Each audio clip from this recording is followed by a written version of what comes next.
అందరికీ నమస్కారం అండి. స్టోరీ బుక్ ఛానల్కి స్వాగతం.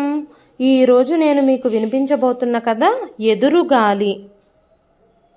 మనస్వినికి శుభవార్త చెప్పడానికి మొబైల్ చేతిలోకి తీసుకోగానే మనస్విని కాలింగ్ అని స్క్రీన్ మీద కనిపిస్తూ ఫోన్ మోగింది. ప్రత్యూష పెదాల మీద చిరునవ్వు మెరిసింది. నేనే కాల్ చేయాలని మొబైల్ తీసుకున్నాను, నీ ఫోనే వచ్చింది, చెప్పక్క అంది ఆప్యాయంగా. ఏం చేస్తున్నావు? అర్జెంటుగా నాకు ఫేషియల్ చెయ్యాలి, హెయిర్ స్ట్రైటన్ కూడా చెయ్యాలి, అరగంటలో వస్తాను, నీ పనులన్నీ పక్కన పెట్టేయ్ అంటూ ఫోన్ డిస్కనెక్ట్ చేసేసింది మనస్విని. కట్ చేస్తున్న జాకెట్ బట్ట కత్తెర పక్కన పెట్టేసి లేచి కిచెన్లోకి వెళ్ళి అటుకుల ఉప్మా కోసం పచ్చిమిర్చి ఉల్లిపాయలు తరిగి పెట్టుకొని హాల్లోకొచ్చి డ్రెస్సర్ మీద క్లెన్జింగ్ మిల్క్ స్క్రబ్ వగైరా సామాగ్రంతా సిద్ధంగా పెట్టుకుంది. మనస్విని కోసం ఎదురు చూస్తూ కూర్చుంది. మనస్వినికి ఎప్పుడెప్పుడు ఆ వార్త చెప్పాలా అని ఎదురు చూస్తోంది ప్రత్యూష. ప్రత్యూషకి మనస్విని అంటే దేవతతో సమానం. ఇవాళ్ల తను ఇలా సొంత కాళ్ల మీద నిలబడి ఉండడానికి మనస్వినియే కారణం. చిన్నప్పుడే తల్లిదండ్రుల్ని కోల్పోయిన ప్రత్యూషని విశాఖపట్నంలో ఉండే మేనమామ దంపతులే పెంచారు. 10వ తరగతి అవ్వగానే బాధ్యత వదిలించుకోవడానికి పెళ్లి చేసేశారు. పెళ్లికి ముందే అతనికి హార్ట్కి సంబంధించిన జబ్బు ఉంది.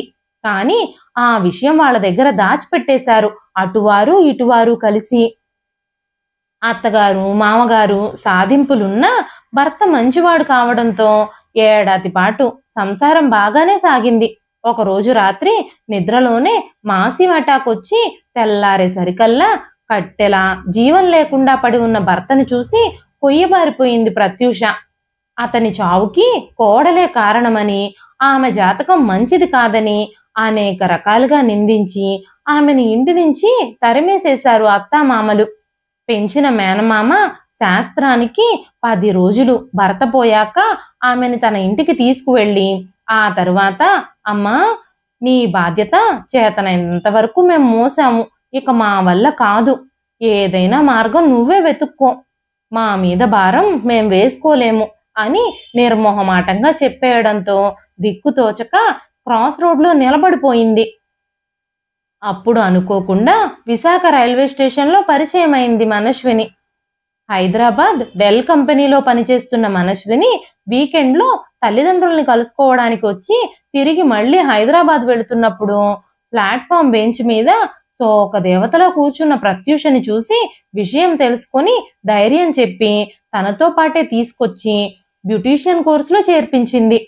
అలా నెమ్మదిగా తనకంటూ ఒక జీవితం నిర్మించుకున్న ప్రత్యూష స్వయంగా పార్లర్ పెట్టుకుని ఆర్థికంగా మానసికంగా నిలదొక్కుంది.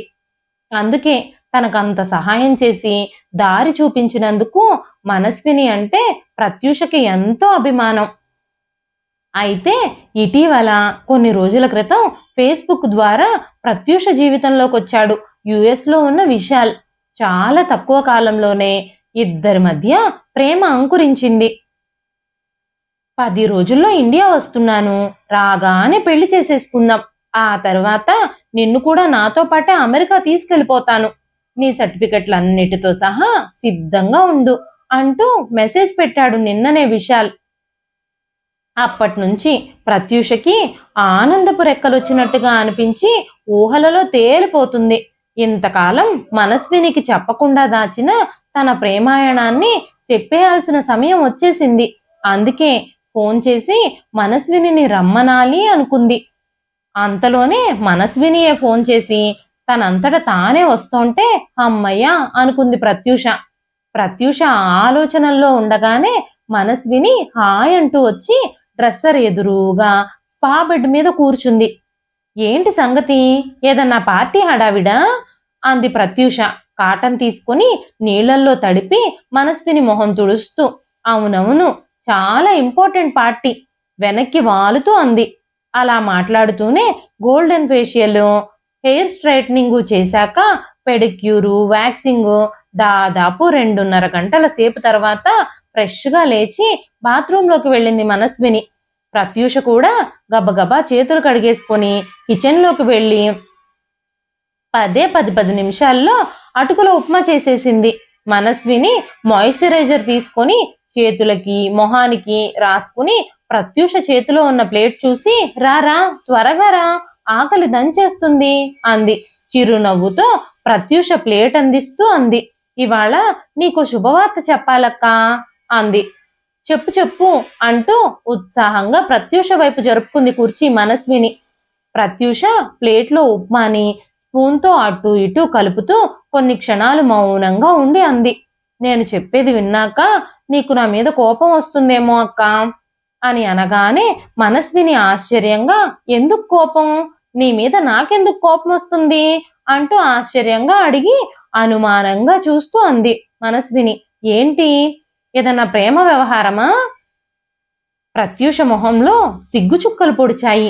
ఆ వెలుగు కళ్ళల్లో ప్రతిఫలిస్తూ ఉంటే కళ్ళు పూర్తిగా వాల్చేసుకుంది. మనస్విని ప్రత్యూష చేతి మీద చెయ్యి వేసి ఆమె వైపు ఆదరంగా చూస్తూ, ఇందులో కోపం రావడానికి ఏముంది ప్రత్యూష, నువ్వేం ముసల్దానివైపోయావా ఏంటి? పట్టుమని 25 ఏళ్లు లేవు, ప్రేమిస్తే తప్పేమీ లేదు. కానీ ఎవరిని ప్రేమించావో, ఆ వ్యక్తి ఎలాంటివాడో అవన్నీ ముఖ్యం. చెప్పు, నేనేదన్నా సాయం చేయగలిగితే చేస్తాను అంది. అతనితో తనకి పరిచయమైన విధానం మొత్తం చెప్పి అంది ప్రత్యూష. ఆ అబ్బాయి చాలా మంచివాడక్క, నేను పరిచయమైన కొత్తలోనే నా గురించిన విషయాలు మొత్తం చెప్పేశాను. అతను ఎప్పటినుంచో వాళ్ళ పెద్దవాళ్ళు ఎన్ని సంబంధాలు చూసినా నాలాంటి అమ్మాయి దొరికితే ఆదర్శ వివాహం చేసుకోవాలని ఎదురు చూస్తున్నాడట. కుల మత జాతి భేదాలు లేకుండా ట్రెడిషనల్ గా ఉండే మంచి అమ్మాయి కోసమే చూస్తున్నాడట. 10 రోజుల్లో ఇండియా వస్తున్నాడు, రాగానే పెళ్లి చేసేసుకుందామని చెప్పాడు అని చెప్పింది ప్రత్యూష. అంతా విన్న మనస్విని కొద్దిసేపు గంభీరంగా ఉండిపోయింది. ఆ తర్వాత తేరుకొని అంది, ఎన్ఆర్ఐ సంబంధం కదా, అందుకని నువ్వు చాలా ఎగ్జైటింగ్ గా ఉన్నావేమో కదా? అవునక్క, నేను ఎప్పుడూ నన్ను ఇలాంటి అదృష్టం వరిస్తుందని ఊహించనే లేదు. అసలు నేను మళ్ళీ నా జీవితంలో పెళ్లే చేసుకోవాలని అనుకోలేదు. అలాంటిది అనూహ్యంగా ఇలాంటి మహత్తర అవకాశం రావడం అదృష్టం కదా.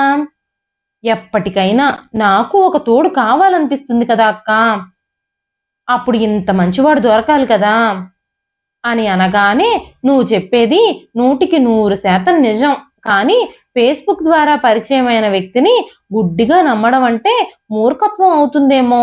ఆలోచించు ప్రత్యూష, ముఖ పరిచయం అయ్యి కొంతకాలం స్నేహంగా కలిసి ఉన్న వాళ్ళనే నమ్మలేని రోజులు ఇవి అని మనస్విని మాట్లాడుతూ ఉండగానే ప్రత్యూషకి మనస్విని అలా నెగిటివ్గా మాట్లాడడం అస్సలు నచ్చలేదు.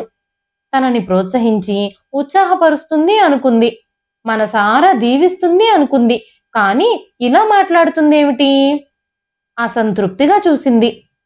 ఆమె చూపులో భావం గమనించిన మనస్విని ప్రేమగా నవ్వి అంది, ఏంటి 35 ఏళ్ళు వచ్చి కూడా పెళ్లి పెటాకులు లేని ఈవిడికి ప్రేమంటే ఏం తెలుసు అని అనుకుంటున్నావా? సరే అయితే విను, నీకొక కథ చెబుతా. మొత్తం విని నీ నిర్ణయం ఏమిటో నిర్ణయించుకో. అబ్బా, ఈవిడిప్పుడు విషాదగాథలు చెబుతుంది కాబోలు అనుకుంటూ ప్రత్యూష ఆసక్తి లేకున్నా మనస్విని బాధపడుతుందని మనస్విని చెప్పే కథంతా వినసాగింది. నాకప్పుడు 20 ఏళ్ళు, డిగ్రీ 2nd ఇయర్, మాది లోయర్ మిడిల్ క్లాస్ ఫ్యామిలీ. అక్క, అన్నయ్య, నేను, తమ్ముడు అందరినీ డిగ్రీ వరకు చదివిస్తాను, ఉద్యోగాలు చేసుకుని ఎవరి కాళ్ళ మీద వాళ్ళు బ్రతకండి అన్నారు మా ఫాదర్. అక్క అలాగే డిగ్రీ పాస్ అయ్యి తన క్లాస్మేట్ని పెళ్లి చేసుకుని వెళ్ళిపోయింది. మాది కో ఎడ్యుకేషన్. ప్రశాంత్ అనే అబ్బాయి నా క్లాస్మేట్. మేమిద్దరం మంచి ఫ్రెండ్స్మి. ఒకళ్ళ ఇంటికి ఒకళ్ళు తరచుగా వస్తూ పోతూ ఉండేవాళ్ళం. ప్రశాంత్ అన్నయ్య హేమంత్ యుఎస్లో మంచి కంపెనీలో ఉద్యోగం చేస్తూ ఉండేవాడు. ఒకసారి తను సెలవులకొచ్చాడు. అప్పుడు మా ఇద్దరికీ పరిచయం అయ్యింది. నాలోని అణుకువ, అమాయకత్వం హేమంత్కి నచ్చాయని నన్ను పెళ్లి చేసుకుంటానని చెప్పాడు. నేను సంభ్రమాచర్యాల నుంచి తేరుకునేలోగానే అతను మా అమ్మా నాన్నలతో మాట్లాడడం, వాళ్ళు ఒప్పుకోవడం అంతా కలలోలాగా చకచకా జరిగిపోయింది. ఏం జరుగుతుందో తెలిసేలోగానే ఏడుకొండలవాడి సాక్షిగా హేమంత్ నా మెడలో 3 ముళ్ళు వేయడం, అతని చెయ్యి పట్టుకుని నేను అంతర్జాతీయ విమానాశ్రయానికి నడవడం, విమానం ఎక్కడం ఇవన్నీ కలలాగానే చకచకా జరిగిపోయాయి. నన్ను ఏం చూసి పెళ్లి చేసుకున్నారు? నేనంత పెద్ద అందగత్తెనేమీ కాను.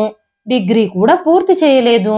ఆస్తిపాస్తులా అవి కూడా లేవు అంటూ అడిగాను విమానంలో అతని పక్కనే కూర్చుని, అతని అందానికి హుందాతనానికి మురిసిపోతూ. అందుకే నాకు అవన్నీ ఉన్నవాళ్ళు అవసరం లేదు, ఎవ్వరూ లేని వాళ్లే కావాలి అని అనుకున్నాను. ఆదర్శ వివాహం చేసుకోవాలి అని అనుకున్నాను. అందుకే నిన్ను పెళ్లి చేసుకున్నాను.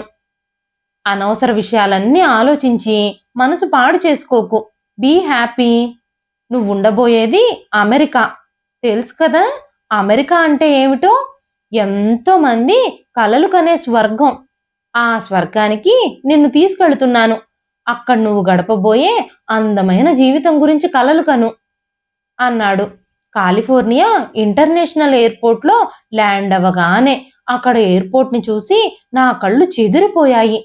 రెప్ప వాల్చడం మర్చిపోయిందానిలాగా నడిస్తే నా పాదాలకున్న దుమ్ము ఎక్కడ నేలకంటుకుని నేల మెరుపు కోల్పోతుందో అని, ఎక్కడ ముట్టుకుంటే నా చేతిలో ఉన్న మట్టి తగిలి మచ్చలు పడుతుందో అన్నట్టుగా తానులా నిలబడిపోయి ఆశ్చర్యంగా చూస్తూనే ఉన్నాను. ఏంటి అలా నిలబడ్డావు? కమన్ కమన్ మూవ్ అన్నాడు అతను పెద్ద పెద్ద సూట్ కేసులు లాగుతూ. ఉలిక్కిపడి అతి నెమ్మదిగా అడుగు వేశాను.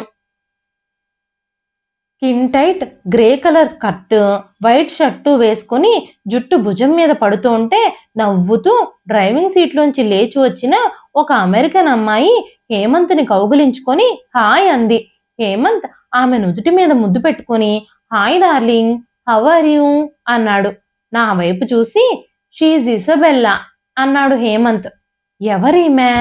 హేమంత్కి ఏమవుతుంది అని నేను ఆలోచిస్తూ ఉండగానే ఇసబెల్లా అతనికి సాయం చేస్తే ఇద్దరూ కలిసి సూట్ కేసులన్నీ కారు డిక్కీలో పెట్టేశారు.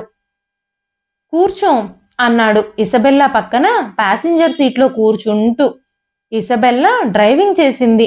30 గంట తరువాత కారు అతి ప్రశాంతంగా ఉన్న ఒక కాలనీలో ఆగడం, గరాజ్ డోర్ దానంతట అదే తెరుచుకోవడం, కారు పెద్ద గరాజ్లోకి సునాయాసంగా వెళ్ళిపోవడం, ఇవన్నీ ఆశ్చర్యంగా అద్భుతంలా అనిపిస్తూ ఉంటే విస్మయంగా చూస్తూ ఉండిపోయాను. కమాన్ అంటూ ఇసబెల్లా నా చెయ్యి పట్టుకొని లోపలికి తీసుకెళ్లిపోయింది. సూట్ కేసులు లోపలికి తెచ్చి ఇలారా నీకు నీ రూమ్ చూపిస్తాను అంటూ హేమంత్ నన్ను పైకి తీసుకెళ్లాడు. ఎక్కడ చూసినా నేలంతా కార్పెట్టే. వంటగది అంటూ వేరుగా ఏమీ లేదు. ఫ్యామిలీ రూమ్తో పాటే ఓ పక్క ఎల్ షేప్లో ప్లాట్ఫారము, గ్రానైట్తో కలిసిపోయిన స్టవ్, పెద్ద ఫ్రిడ్జు, మరో పక్కన షింకు, ఓ పక్క ప్యాంట్రీ, ఓ పక్క డైనింగ్ ఏరియా. ఆ ప్రదేశం వదిలేస్తే మిగతా చోతంతా కార్పెట్టే. పైకి తీసుకువెళ్ళి ఒక రూమ్ చూపించి ఇదే నీ రూమ్ అన్నాడు. నా రూమా? ఆశ్చర్యంగా చూసే లోపుగానే అతను కిందకి వెళ్ళడానికి మెట్లు దిగుతూ ఉన్నాడు. నేను రూమ్ లోపలికి వెళ్ళాను. మెత్తటి కార్పెట్టు, డబుల్ కాటు, ఒక డ్రెస్సరు, బాత్రూము. నా రూమ్ అంటాడేమిటి? ఇద్దరిది ఒకటే రూమ్ కదా. ఈ దేశంలో అందరికీ తలా ఒక రూమ్ ఉంటుందేమోలే అనుకుంటూ ఆలోచిస్తూ నిలబడిపోయాను. ఇంద్రభవనం లాంటి ఇల్లు, ఆ ప్రశాంతత, అద్దాల్లోంచి కనిపిస్తున్న బ్యాక్ యార్డ్లో ఉన్న మొక్కలు, విశాలమైన ఆకాశం, మేఘాలను ఒరుసుకుంటూ వెళ్తూ నిప్పురవ్వలు రాస్తున్నట్టుగా విమానాలు చూస్తూ ఉంటే నేను వింత ప్రపంచంలోకి వచ్చి పడినట్టుగా అనిపించసాగింది. అతి సాధారణంగా బ్రతుకుతున్న నన్ను ఏదో అదృశ్య హస్తం హఠాత్తుగా ఎక్కడికో తీసుకొచ్చి విసిరేసింది అన్నట్టుగా ఉంది. ఇదేంటి ఇంత పెద్ద ఇల్లు, ఈ అందమైన లాను, పెద్ద పడవలాంటి కారు, ఏసీ, ప్రత్యేకమైన గది. ఇది కళ నిజమా? ఏమీ అర్థం కావడం లేదు నాకు. ఈ ఇంట్లో అద్దాల కిటికీ దగ్గర నిలబడి ఒక అద్భుతమైన దృశ్యాన్ని చూస్తున్నది నేనేనా? నేను రెడీ అయి వచ్చేసరికి హేమంత్, ఇసాబెల్లా డైనింగ్ టేబుల్ దగ్గర పక్క పక్క కుర్చీల్లో కూర్చుని నవ్వుతూ కబుర్లు చెప్పుకుంటూ శాండ్విచెస్ తింటూ ఉన్నారు. నన్ను చూసిన ఇసాబెల్లా హాయ్ అంటూ యూ లైక్ శాండ్విచెస్ అని అడిగింది. నేను హేమంత్ వైపు చూశాను. నాన్ వెజ్ తింటావా అని అడిగాడు అతడు. లేదు అన్నట్టు తలూపాను. అయితే అదిగో బ్రెడ్, అక్కడే టోస్టర్ ఉంది, ఫ్రిడ్జ్లోనేమో బటర్ ఉంది అంటూ చెప్పాడు. నేను బ్రెడ్ టోస్ట్ తీసుకొని డైనింగ్ టేబుల్ దగ్గరకు వెళ్ళి కుర్చీలో కూర్చున్నాను. నేనలా కూర్చోగానే ఇద్దరూ ఒకరినొకరు చూసుకున్నారు.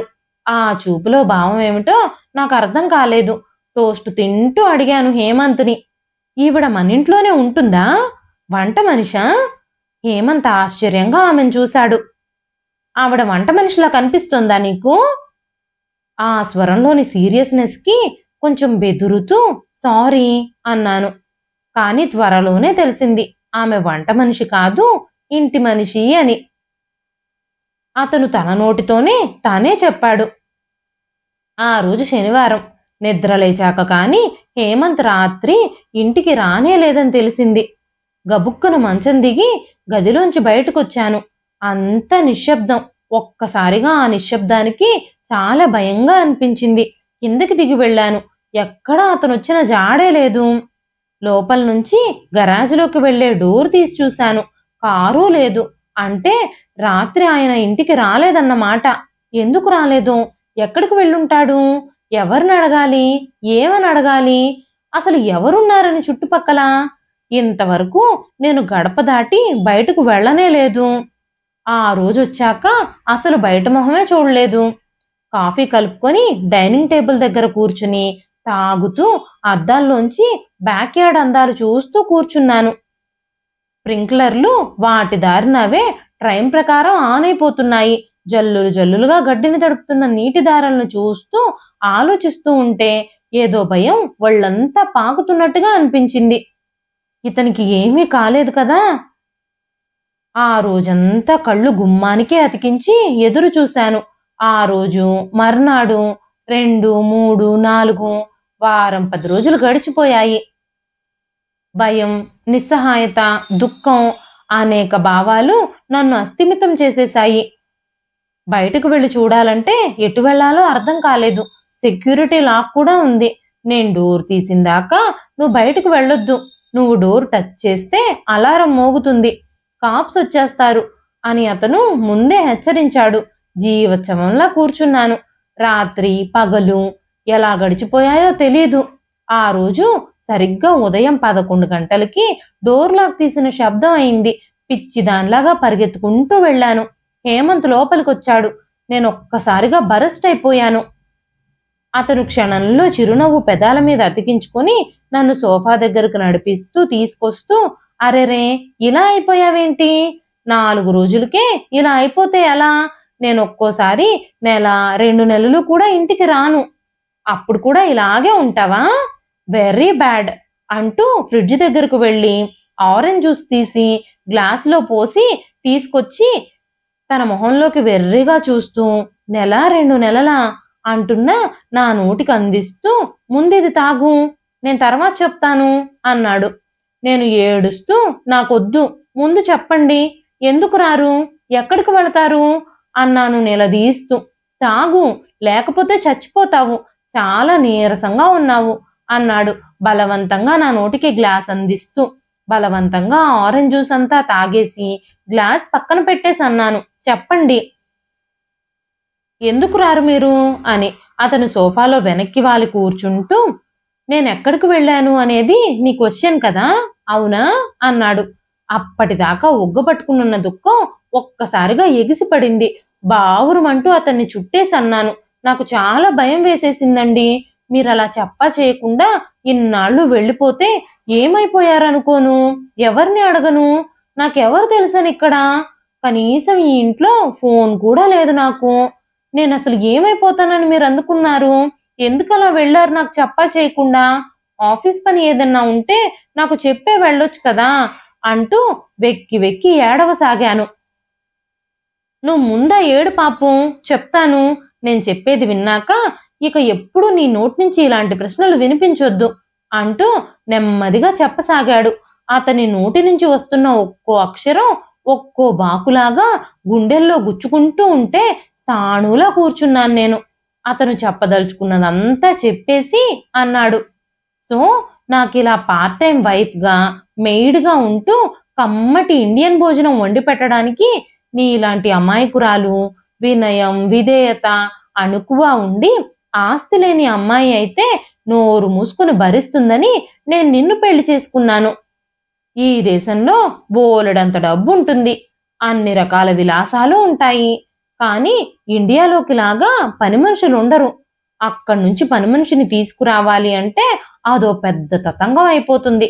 కానీ భార్యను తెచ్చుకొని పని మనిషిగా వాడుకోవడానికి ఏ తతంగమూ అవసరం లేదు. అందుకే నేను ఇలా చేశాను. నేను పెళ్లి చేసుకుని ఇక్కడికి తీసుకొచ్చాను. నీకు విషయం అంతా అర్థమైంది కదా? నువ్వు లీగల్గా నాతో వచ్చిన పని మనిషివి. నేనేం చేసినా మౌనంగా భరించడం తప్ప నో అదర్ చాయిస్ నీకు. నన్ను ప్రశ్నించడం, నా మీద భార్యగా పెత్తనం చేయడం అనేవి ఉండనే ఉండవు.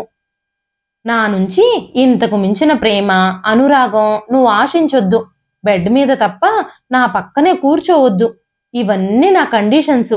ఇసాబెల్లా ఆఫీస్ పని మీద ట్రావెలింగ్ చేస్తూ ఉంటుంది. అలాంటప్పుడు నువ్వు నాకు సుఖం ఇవ్వాలి. ఇది నా ఆదర్శ వివాహం వెనకాల నేను వేసుకున్న స్కెచ్. దీనివలన నీకు నష్టం, కష్టం ఏమీ ఉండవు. ఎందుకంటే ఎలాగా నీకు కుకింగ్, క్లీనింగ్ ఎక్సెట్రా ఎక్సెట్రా పనులన్నీ అలవాటే. మీ నాన్నేమో పేదవాడు, ఎలాగూ నీకు పెళ్లి చెయ్యలేను అని చెప్పాడు. కాబట్టి నీకు ఒక మగాడు అవసరం ఉంది, అవునా? రోజు కాకపోయినా అప్పుడప్పుడు అయినా నీ శారీరక అవసరాలు నేను తీరుస్తాను. హాయిగా జీవితాంతం సుఖంగా తిండికి బట్టకి లోటు లేకుండా ఉంటావు నువ్వు. నిశ్శబ్దంగా ఉన్న ఆ పరిసరాల్లో అతని స్వరం రంపపు చప్పుడులా ఉంది. ఆ మాటలు గుండెనే కాక అణువణువుని ముక్కలు ముక్కలుగా కోసేస్తున్నట్టుగా అనిపిస్తుంది. అవమానంతో, అసహ్యంతో దహించుకుపోతూ కుప్పకూలిపోయాను. ప్రత్యూష ఒళ్ళంతా జలధరించింది. భయంతో వణికిపోతూ మనస్విని చేతిని గట్టిగా పట్టుకుంది. అప్పుడనిపించింది, ఇదేనా స్వర్గం అంటే? ఎన్ని ఆశలు, ఎన్ని ఊహలు, అవన్నీ ఏమయ్యాయి? మనస్విని మళ్ళీ చెప్పసాగింది, ఈ స్వర్గం పేరు ఎండమావి. దేశం కాని దేశంలో, నానే వాళ్ళెవ్వరూ లేని చోట, తోడనుకున్నవాడు, నీడగా ఉంటాను అన్నవాడు ఇప్పుడు తనది కేవలం పాము పడగా అని నీడనిచ్చినట్టే ఇచ్చి కాటేస్తానని బరి తెగించి చెబుతున్నాడు. ఇప్పుడు నేను ఏమీ చెయ్యలేనన్న నమ్మకంతోనే కదా ఇలా బిహేవ్ చేస్తున్నాడు. నిజంగా అసలు నేనేమీ చెయ్యలేనా? యాంత్రికంగా పనులు చేస్తూ ఉన్నా నా మెదడు మాత్రం ఆలోచించడం అయితే మానలేదు. 4 రోజులు 4 యుగాలుగా గడిచిపోయాయి. అతని దైహిక వాంఛ తీర్చుకోవడం, గదిలోకి వెళ్లి తలుపులు వేసుకోవడం. ఆ గదిలోకి నాకు అనుమతి లేదు. ఇసాబెల్లా వచ్చినప్పుడు ఇద్దరూ ఆ గదిలోనే పడుకుంటారట. ఒక ఆడది అందుబాటులో ఉంది. దాని మీద తనకి సర్వ హక్కులు ఉన్నాయి. కాబట్టి ఆమెను యథేచ్ఛగా అనుభవిస్తున్నాడు. ఆమె తనకి సేవకురాలు, అన్ని సేవలు చెయ్యాలి, అది కూడా ప్రశ్నించకుండా. అతను విధించిన ఆ అత్యంత కఠినమైన కట్టుబాటుని భరించలేకపోయాను నేను. మరి ఎలా బయటపడ్డావక్కా? ప్రత్యూష ఆ విధంగా ప్రశ్నించగానే ప్రత్యూష ప్రశ్నకి నవ్వింది మనస్విని. ఒక్కోసారి ఆ దేవుడే మనకి ధైర్యం ఇస్తాడు, మనోబలం ఇస్తాడు. అప్పుడు నాకు ఆ దేవుడే అలా ధైర్యం ఇచ్చాడు, ఆ శక్తినిచ్చాడు. అవసరమైతే మన అరచేయ ఆయుధంగా మారుతుంది ఆత్మరక్షణ కోసం. ఆ రోజు కూడా శనివారమే. అతను ఆలస్యంగా లేచాడు. అప్పటికే నేను లేచి ఇడ్లీ చట్నీ చేసేశాను. అతను ఫోన్ మాట్లాడుతూ కిందకి దిగొచ్చాడు. అతను మాట్లాడుతున్న తీరు, ఆ మొహంలో కనిపిస్తున్న రొమాంటిక్ వెలుగులు, అతను ఎవరితో మాట్లాడుతున్నాడో తెలిసిపోతుంది నాకు. 2 నిమిషాలు మాట్లాడడం అయ్యాక ఫోన్ పెట్టేసి టేబుల్ దగ్గర కూర్చున్నాడు. నేను ఇడ్లీ ప్లేట్లో వేసేసి అతని చేతికిస్తూ అప్పటికే టేబుల్ మీద పెట్టిన ఒక కాగితం తీసి మళ్ళీ తన చేతికిచ్చాను. ఏంటిది అడిగాడతడు. చూడండి, మీకే తెలుస్తుంది అనగానే అతను చూసి నొసలు చిట్లించి చదవసాగాడు. కాగితం విసిరేసి గట్టిగా అరిచాడు, నాన్ సెన్స్! నా ఇంట్లో ఉంటూ, నా తిండి తింటూ నాకే బిల్స్ ఇస్తావా? How dare you are! నేను కిందకి పడిన కాగితం తీసేసి నిటారుగా మడిచి పట్టుకొని, నేను విన్నంత వరకు ఈ దేశంలో ఎవ్వరికైనా గంటకి ఇంత అని రేట్ ఫిక్స్ చేస్తారని తెలిసింది నాకు. మీరు నన్ను ఎలాగూ పని మనిషిని అని డిక్లేర్ చేసేశారు కాబట్టి నేను కూడా అలాగే ఫిక్స్ అయ్యాను. ఇక్కడ మరి రేట్ సంగతి నాకు తెలియదు కాబట్టి నా శ్రమకి ఇంత అని నేనే ఖరీదు కట్టుకున్నాను. ఉదయం లేచిన దగ్గర నుంచి కాఫీ కాయడం, టిఫిన్ చేయడం, వంట చేయడం, మీకు అన్ని అందించడం, క్లీనింగు, వాషింగ్ మిషను, ఇవన్నిటితో పాటు నెలకి ఎంత లేదన్నా కనీసం 5-6 రాత్రులు మీకు సుఖం కూడా ఇస్తున్నాను కదా, కాబట్టి అన్నింటికీ కలిపి బిల్లిచ్చాను. ఇప్పటికి నేను ఇక్కడికొచ్చి 2 నెలలు దాటి 3వ నెలలోకి ప్రవేశించాను. సో 2 నెలల జీతం నెలకి 4,000 చొప్పున $8,000 నాకిచ్చేస్తే మీకు ఇవాళ లంచ్, డిన్నరు, పడక సుఖము. నా మాట పూర్తవకుండానే అతని చెయ్యి విసురుగా లేచింది. అది నా చెంపని తాకేలోకానే ఆ చేతిని గట్టిగా పట్టుకొని కళ్ళల్లో నిప్పులు రాలుస్తూ అన్నాను, నాకు జీవితంలో విజయం తప్ప ఓటమి తెలీదు. ఇక్కడి నుంచి నేను బయటకు వెళ్ళలేనని నీ ధీమా కదా. నేను తలుచుకుంటే నువ్వు కాదు కదా, దేవుడు అడ్డు నిలిచినా కూడా నేను ఇక్కడి నుంచి వెళ్ళిపోగలను, కానీ వెళ్ళను. ఇక్కడే ఉండి నేనేమిటో నీకు తెలియజేస్తాను. ఈ క్షణం నుంచి ప్రతి క్షణం నీ గుండెల్లోనే నిద్రపోతాను. ఖబర్దార్. ఆడదంటే 3 తాడుతో గుప్పెడు సెంటిమెంట్తో కట్టేసి ఉంచే కుక్క కాదురా. ఆడదంటే ఏమిటో నీకు తెలిసేలా చేస్తాను అని నేను అక్కడి నుంచి లేచి పైకి వెళ్ళిపోయాను. అమ్మో, ప్రత్యూష చెయ్యి గుండెల మీదకి వెళ్ళిపోయింది. కళ్ళు పెద్దవి చేసి అమ్మో అంటూ మనస్విని వైపు చూసింది. నేను అనూహ్యంగా అలా ఎదురు తిరిగేసరికి అతను కుక్కిన పేనయ్యాడు. అప్పటికే భార్యగా అతని జీవితంలోకొచ్చిన ఇసాబెల్లాకి కూడా నేను తన కజిన్ అని, ఇంట్లో పని పాటలుకుంటుందని తీసుకొచ్చాను అని చెప్పాడు. అతని ప్లాను ఇప్పుడు రివర్స్ అయ్యింది. నన్ను అతను ఏ వీసా మీద తీసుకువెళ్లాడో కూడా నాకు తెలియదు. తెలుసుకునే ప్రయత్నం కూడా చేయకుండానే గుడ్డిగా గుడిలో పెళ్లి చేసుకుని తీసుకువెళ్లగానే అతనే దేవుడిని నమ్మి వెళ్ళిపోయాను. ఇప్పుడు కొరకరాని కొయ్యనయ్యాను. ఈ సంగతి ఇసాబెల్లాకి తెలిస్తే చాలా పెద్ద సమస్య అవుతుంది. కోర్టుకు వెళితే అక్కడ ఒక పట్టాన తేలే వ్యవహారం కాదిది. చాలా పెద్ద ఇష్యూ చేసేస్తారు. అతని ఆస్తి మొత్తం కరిగిపోతుంది లాయర్ ఫీజులకి. అందుకే నా కాళ్ల బేరానికి వచ్చేశాడు. నా చదువుకి, తిండికి కొంత అమౌంట్ నా అకౌంట్లో డిపాజిట్ చేసేసి నన్ను గౌరవంగా ఇండియా పంపించేశాడు. ఇది నా కథ. ఇప్పుడు ఆలోచించుకో.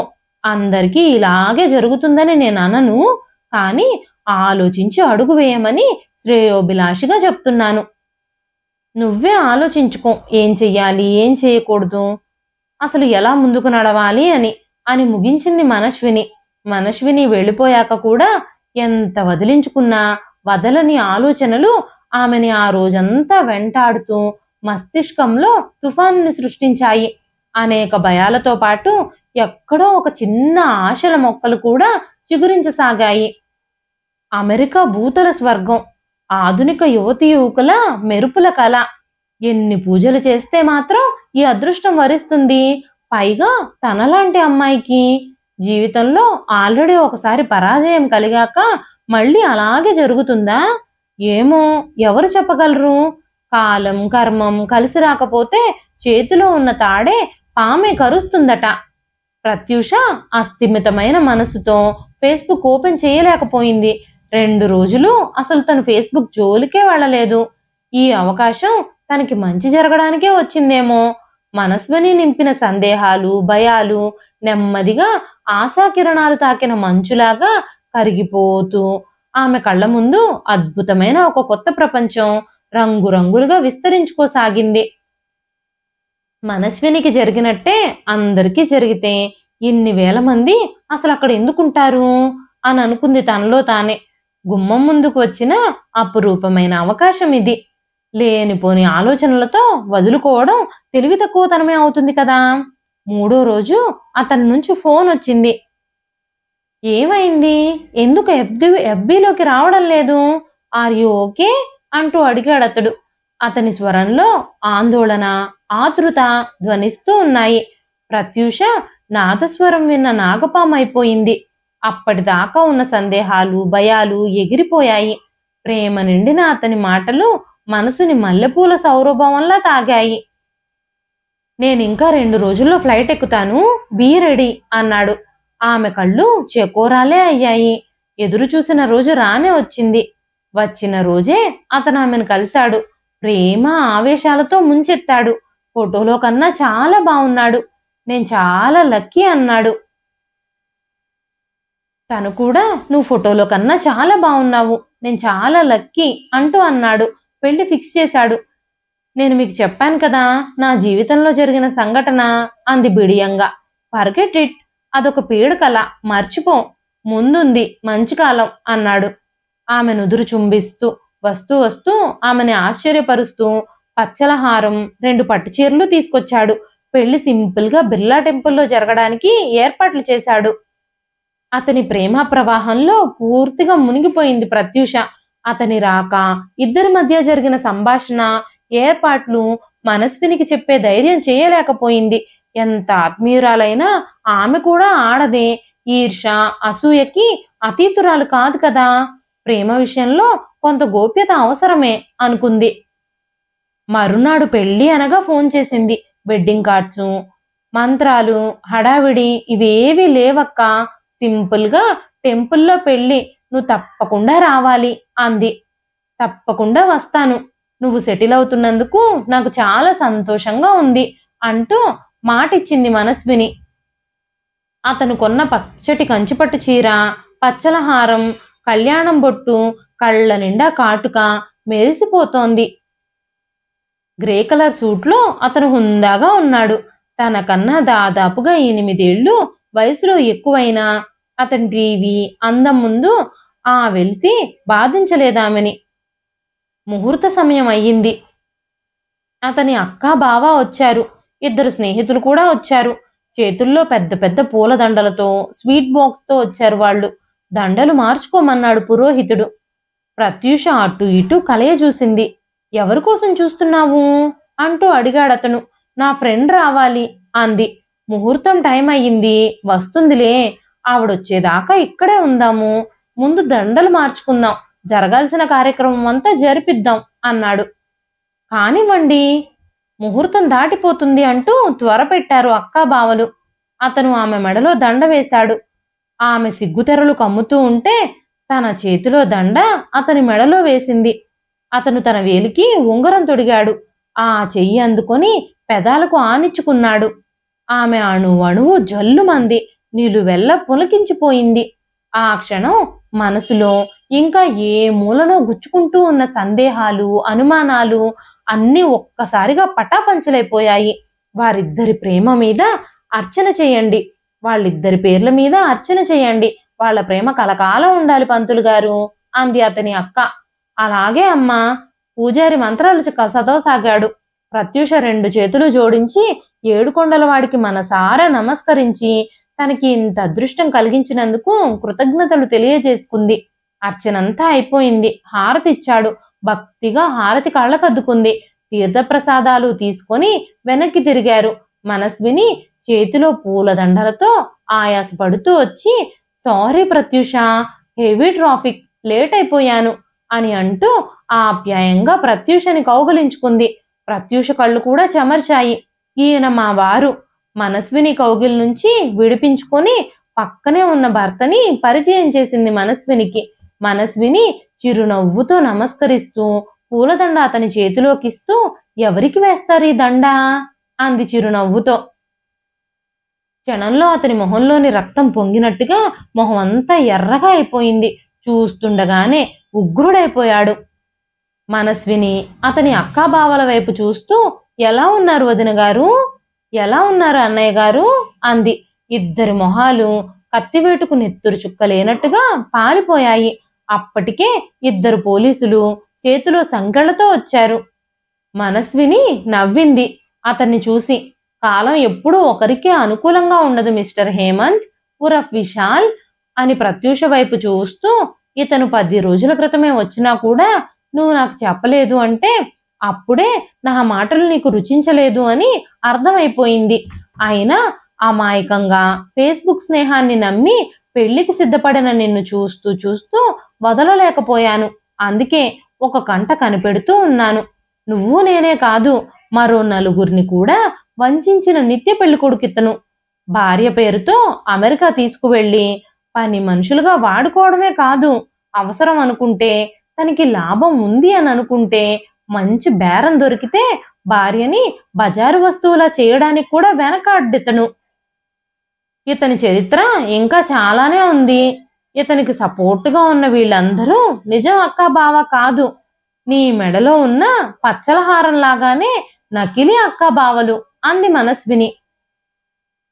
నిలబడిపోయిన దగ్గరే భూమిలో లోపలికి దిగిపోతున్నట్టుగా పరాభవం, పరాజయం, పశ్చాత్తాపంతో కుసించుకుపోతూ నిలబడింది ప్రత్యూష. ఆమె మెడలోని పూలదండల్లోంచి పూలన్నీ ఒక్కో రేకు రాలి కింద పడిపోసాగాయి, ఆమె మనసులోని ఆశల్లాగానే. ఇదండి ఈ రోజు కథ. ఈ కథ మీకు ఎలా అనిపించింది? కథ పేరు ఎదురుగాలి. ఈ కథని రచించిన వారు అత్తలూరి విజయలక్ష్మి గారు.